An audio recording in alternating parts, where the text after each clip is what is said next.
La Côte d'Ivoire a interdit la production, l'importation et la vente de l'alcool en sachet pour des raisons de santé publique. L'interdiction est une tentative pour dissuader la jeunesse de boire de l'alcool. Reportage.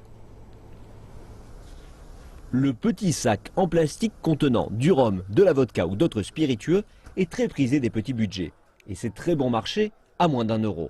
Les jeunes et par exemple d'autres enfants sont les principaux consommateurs de l'alcool sous cette forme. Le porte-parole du gouvernement du pays a indiqué que la décision d'interdire les sachets a été prise après une réunion du cabinet mercredi dernier.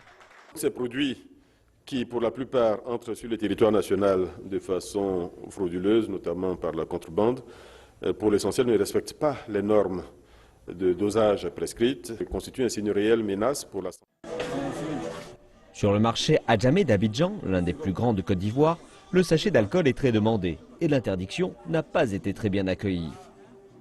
On comprend que le gouvernement veut assainir le milieu, voilà, mais en assainissant le milieu aussi, bon, ils peuvent créer beaucoup de choses.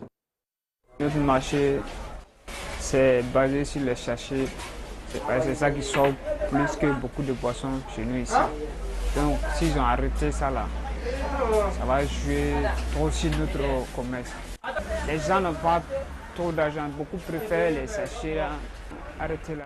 Ces sachets d'alcool largement répandus ont fréquemment été dans le viseur de plusieurs pays d'Afrique subsaharienne et ont été interdits au Cameroun, au Malawi et au Sénégal.